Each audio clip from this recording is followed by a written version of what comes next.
అధ్యక్ష మీకు తెలుసు మీ జిల్లాలో రామప్ప దేవాలయం అధ్యక్ష చాలా గొప్ప దేవాలయం. ములుగు ప్రాంతంలో చాలా మంది లక్షలాది మంది భక్తులు పోయే ప్రాంతం.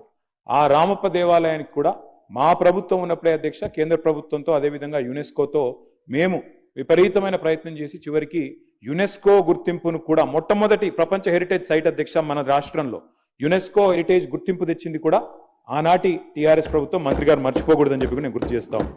మంత్రి గారు అధ్యక్ష చెప్తా ఉన్నారు మీరు ఏం చేయలేదు 10 ఏళ్ళు అన్నట్టు చెప్పారు అధ్యక్ష టూమ్స్ అధ్యక్ష ఇక్కడ హైదరాబాద్లో కులీ కుతుబ్ షా టూమ్స్ వాటి రెస్టోరేషన్లో ప్రభుత్వంతో పాటు ఆగా ఖాన్ ఫౌండేషన్ సహకారం తీసుకొని ఆ టూమ్స్ అన్నింటినీ కూడా రిస్టోర్ చేసింది ఆనాటి కేసీఆర్ గారి ప్రభుత్వం.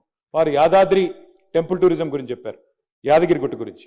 అధ్యక్ష యాదాద్రి టెంపుల్ ఇవాళ అంత అద్భుతంగా కట్టిందైతే మరి కేసీఆర్ గారి ప్రభుత్వమే కదా అధ్యక్ష. టెంపుల్ టూరిజం రిలీజియస్ టూరిజం అంటే మరి ఇవాళ మీరు దాన్ని ముందుకు తీసుకుపోండి, కానీ ఏం చేయలేదన్నాము తప్పు అధ్యక్ష. ఇంకొక మాట అధ్యక్ష వారు అన్నారు హైదరాబాద్ సంబంధించి కూడా టూమ్స్ ఒకటే కాదు అధ్యక్ష మేము చేసింది. ఇక్కడ పక్కనే మన అసెంబ్లీ పక్కనే మన మోజంజాహి మార్కెట్.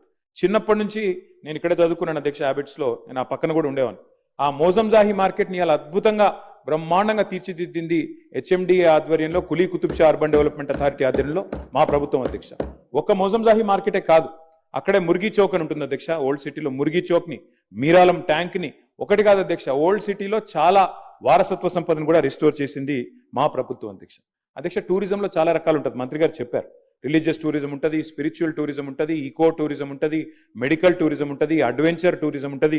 ఈ అన్నిట్లో కూడా మా ప్రభుత్వం ప్రయత్నం చేసింది అధ్యక్ష. ఇవాళ వారు చెప్తున్నారు రంగనాయక్ సాగర్ అన్నారు, కొండపోచమ్మ సాగర్, మల్లన్న సాగర్, ఇవన్నీ కడితేనే కదా అధ్యక్ష ఇవాళ అక్కడ మీకు టూరిజంకి స్కోప్ ఉంది.